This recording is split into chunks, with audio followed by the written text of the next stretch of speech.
Hello everybody, how are you?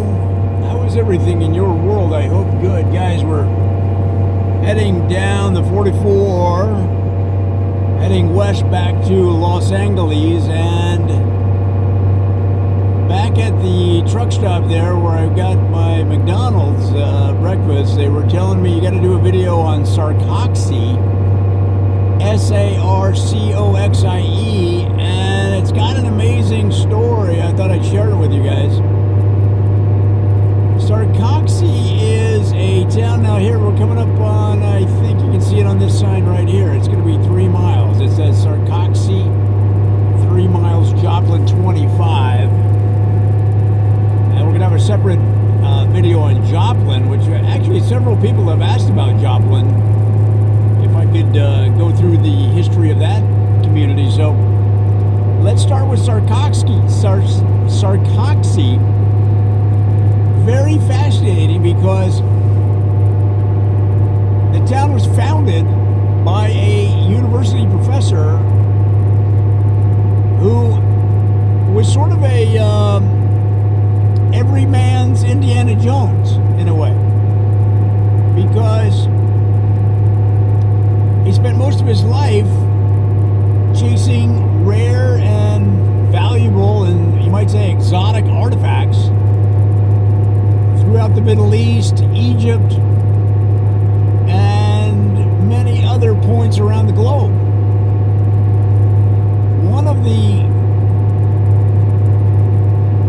interesting items that he had long sought and then found was a trio of sarcophaguses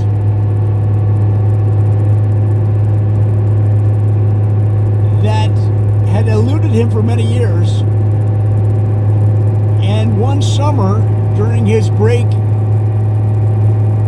from his duties at the University of Missouri, Joplin, he traveled to Egypt and was walking along one of the pyramids. Now, this isn't one of the famous pyramids that you're thinking of. If you don't know, there's very many, there's several. There's probably 24 pyramids throughout Egypt.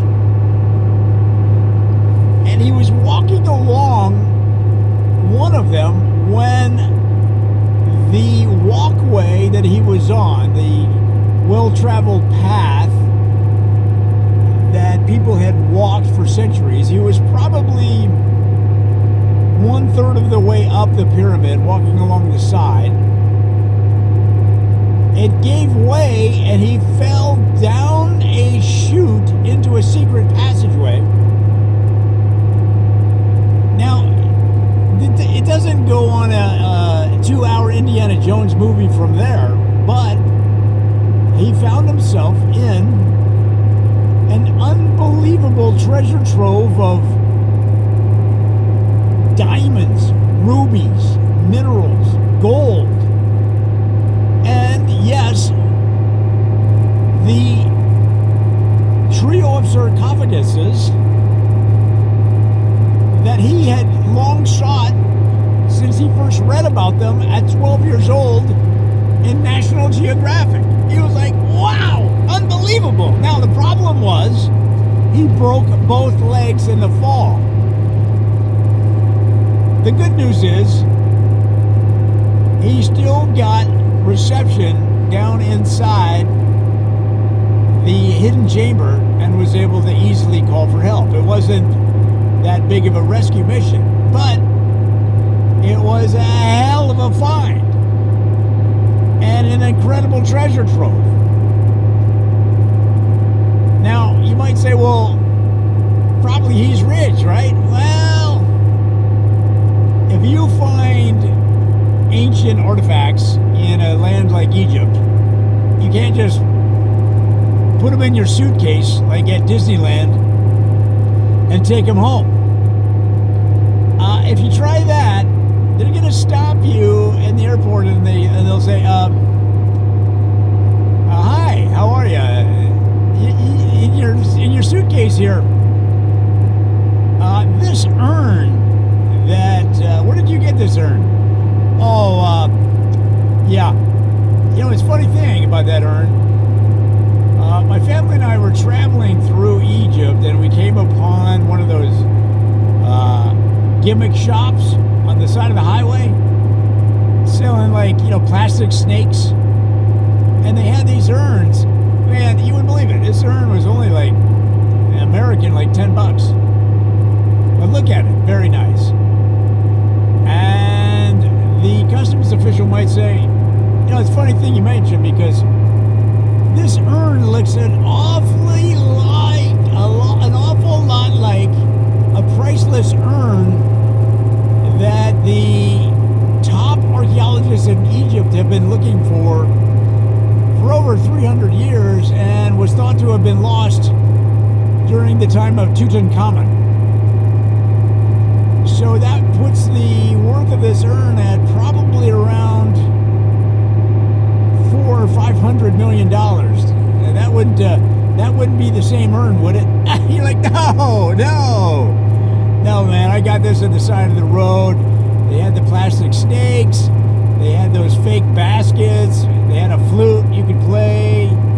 You know, it was more for kids. There's more for trinkets for kids, but they had this beautiful urn for like $10. Yes, do you mind coming with us into this separate room so that we can discuss this further? And you might want to say goodbye to your family. You might never see them again, so that could happen. But he knew better, and all of those artifacts essentially belonged to the country of Egypt. However, he did get a finder's fee that was very generous and has supplemented his professor's salary very nicely. So the trio of sarcophaguses was the first thing that he talked about in a tour he made around the world, starting right here in Joplin. And he called them the Sarcoxie.